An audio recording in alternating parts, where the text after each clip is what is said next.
qui jouera demain. En ce qui concerne les merengues, les amis, juste ici, Heusen si, Rudiger no, Mbappé Kitha. On en parle dans quelques instants puisque les joueurs disponibles pour la rencontre de demain, eh ben ça continue d'être mouvementé jour après jour, une nouvelle absence, peut-être un retour, un joueur incertain. C'est du grand délire ce qui se passe du côté du Real sur le plan physique.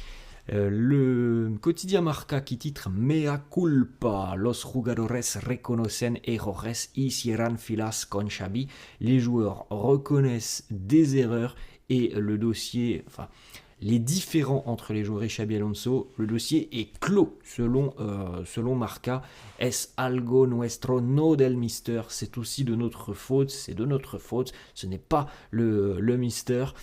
Donc voilà, on a vu, je pense, dans l'attitude des choses plutôt positives face à Manchester City. On espère évidemment que c'est quelque chose qui est fondateur pour le Real. Et c'est peut-être, on l'espère les amis, les bases de quelque chose de plus serein, de plus sain sur les prochaines semaines. On poursuit les amis et justement on ouvre cette petite page donc de l'effectif du Real qui est complètement décimé. C'est hallucinant les amis. Pourtant on est habitué quand même les amis depuis plus de 2 ans maintenant. Alors peut-être pas à ce stade-là, même si je me souviens que l'année dernière aussi on avait eu une période où je crois on avait 2-3 défenseurs de disponibles. Là, on est encore vraisemblablement sur un record, les amis. Donc là, vous avez à côté de moi toute l'organisation défensive du Real, donc les 10 défenseurs du groupe A, du groupe professionnel. Sur ces 10 défenseurs, les amis, 8 seront vraisemblablement absents demain. Donc les présences, Raúl Asensio, Antonio Rudiger, non, justement on va en parler, et Eddie Heusen, qui sont potentiellement les 2 joueurs qui seront disponibles demain. C'est lunaire les amis comme situation. Justement Rudiger, on pensait qu'il allait être disponible, mais visiblement il n'était déjà pas à 100% face à Manchester City. On rappelle d'ailleurs que c'est Rudiger qui avait causé le penalty sur une erreur enfantine, parce que bon, on l'a rappelé, mais ceinturer un joueur pendant 3 secondes dans la surface de réparation quand on sait qu'il y a l'utilisation de la vidéo, c'est quand même une erreur de gamin. Bon, c'est fait, c'est comme ça. Rudiger a visiblement des gènes musculaires et il pourrait manquer la rencontre de demain face à Alaves. Donc encore une fois, le secteur défensif est encore touché. En ce qui concerne Fede Valverde, qui est quand même aussi l'un des joueurs qui peut potentiellement être utilisé en tant que latéral, d'autant plus quand on a 8 absents, il n'y a presque pas de doute, Fede joue latéral.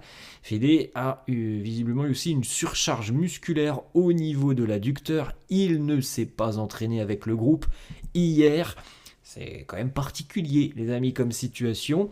Dean Heusen, lui, en revanche, devrait faire son retour. Dean s'est entraîné intégralement hier avec le groupe. Il a participé à toute la séance d'entraînement. Donc, on peut presque le dire, Heusen est de retour, les amis, et il sera titularisé demain. Étant donné qu'il n'y a presque pas d'autre option, il sera titularisé demain. Conférence de presse aussi, les amis. Je le dis à chaque fois que c'est veille de match. Aujourd'hui, conférence de presse aux alentours de midi 13h je crois pour Xabi Alonso, et il sera interrogé évidemment sur l'importance de cette rencontre et aussi peut-être sur les choix qu'il prendra demain, parce qu'il va falloir en faire des choix étant donné le nombre d'absences. Fede Valverde très incertain pour la rencontre de demain. Donc, pour le moment les amis on n'en sait pas plus.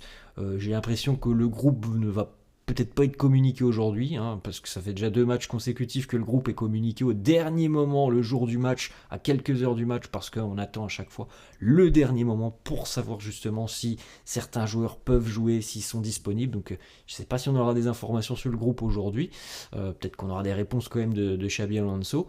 Petite information de Jorge Picon qui nous annonce que Victor Valdepeñas a des chances de démarrer demain en tant que latéral gauche face à Alaves. À noter qu'un joueur comme Camavinga, qui peut normalement aussi venir aider en défense, vraisemblablement que ce ne sera pas le cas demain. Kama, il y a des chances aussi qu'il ne soit pas disponible. Vous avez vu Fede Valverde qui est un petit peu... C'est similaire, Fede, c'est un milieu de terrain qui vient aider. Il y a des chances qu'il ne soit pas disponible demain. C'est complexe, hein, les amis. C'est très compliqué de préparer cette rencontre. Et franchement, demain, je ne sais pas trop à quoi m'attendre sur le terrain. Quand on voit déjà la crise de résultats, de jeu, plus le nombre d'absences, on ne sait pas trop comment ça va se passer demain. Ensuite, petite information, Kylian Mbappé est tout de même élu joueur du mois du côté de Madrid.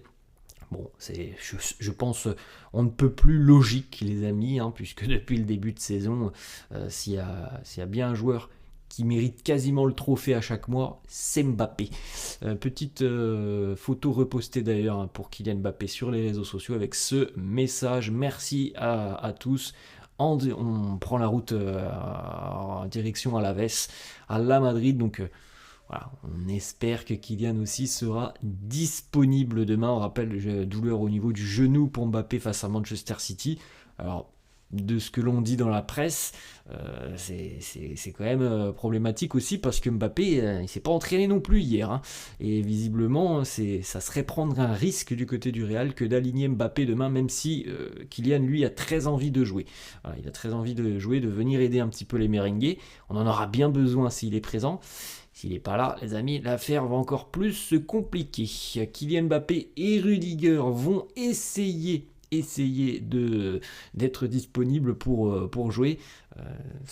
C'est important, les amis, de voir que oui, ils ont envie de venir aider, mais franchement, s'il y a un risque de blessure, eh ben on s'en passera. Voilà, c'est comme ça. De toute façon, quand on voit l'étendue là, des problèmes du Real, bon bah il y aura 2 joueurs peut-être de moins, mais si c'est pour éviter qu'il y ait une blessure de plus, imaginez demain Rudiger ou Mbappé jouent et hop, ça tient pas, c'est peut-être un mois d'absence derrière.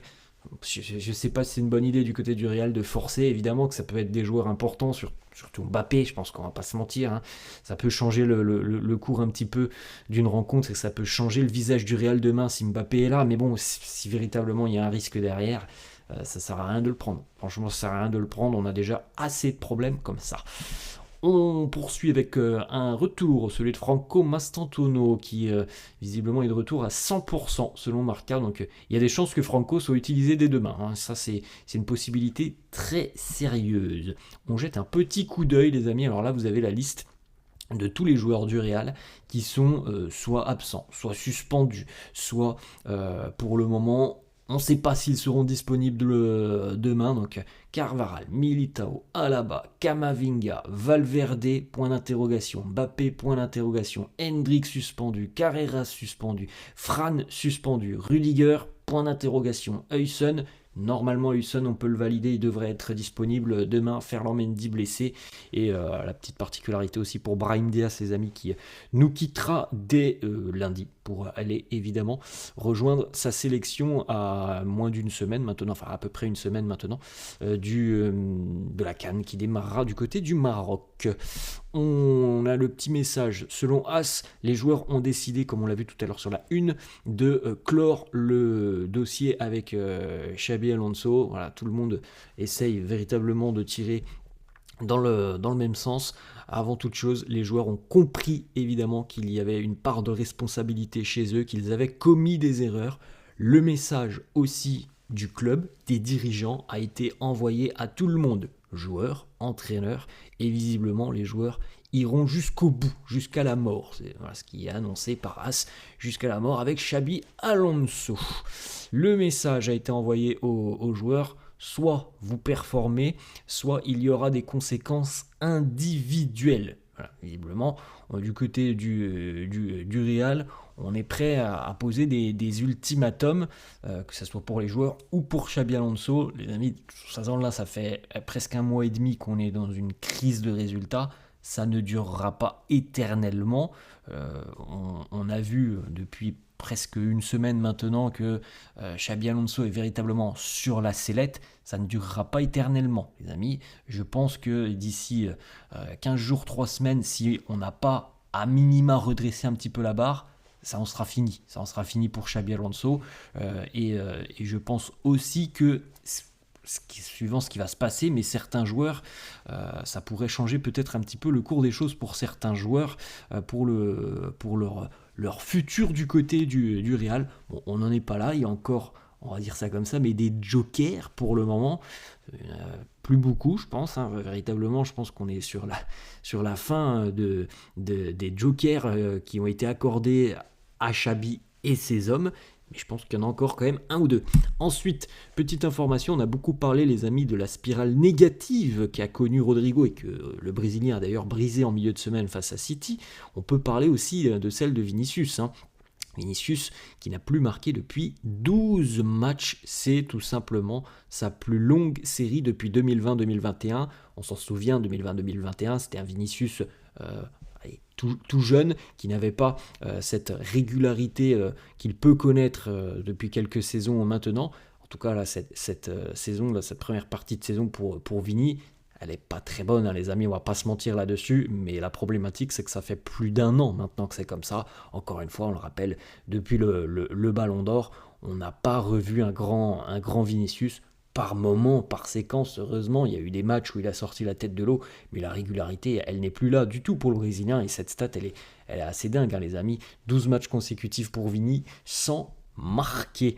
Autre information, Mercato, Matteo Moretto, journaliste italien qui nous annonce que le Real a envoyé des scouts en France à plusieurs reprises pour superviser le jeune défenseur français du Stade Rennais, Jérémy Jacquet, qui est considéré comme un talent incroyable du côté du Real. On pense que le joueur pourrait parfaitement correspondre à la politique du club en matière de signature de jeunes talents. Très jeune défenseur, Jérémy Jacquet. Il a 20 ans, c'est un joueur qui est très à l'aise balle au pied, qui est imposant physiquement, qui est rapide, donc il a beaucoup de qualité à 20 ans, et on sait que le Stade Rennais est une équipe qui forme bien en général, Camavinga en est la preuve. Il y a toujours eu en plus de ça de bonnes relations entre le Real et le Stade Rennais, donc c'est une option très sérieuse pour le futur Jérémy Jacquet.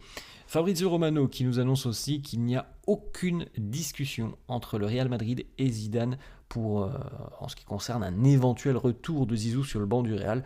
Bon, on en a parlé je crois hier, les amis, je n'y crois absolument pas.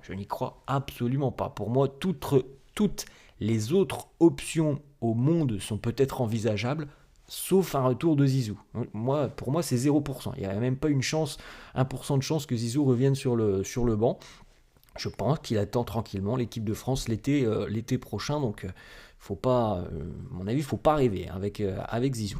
Ensuite, une autre information mercato, plusieurs clubs intéressés par Gonzalo Garcia, c'est Marca qui nous annonce ça, en Allemagne, Francfort par exemple, en Première Ligue, Aston Villa, Leeds, Brighton, Wolverhampton, tous sont intéressés par Gonzalo Garcia et seraient prêts à lui offrir des garanties en termes de temps de jeu. On verra quel sera le comportement adopté par le Real au mois de janvier en ce qui concerne Gonzalo Garcia, qui est un profil intéressant, mais qui fait face évidemment à une concurrence rude du côté du Real. Alors, moi j'ai très envie de le voir se développer, Gonzalo Garcia, mais je me dis aussi que le Real, vu déjà les problématiques que l'on connaît depuis le début de saison, si on perd Gonzalo Garcia pour la seconde partie de saison, c'est quand même un profil différent de ce que l'on a déjà dans l'équipe. Ça peut toujours être un atout. Après, tout le monde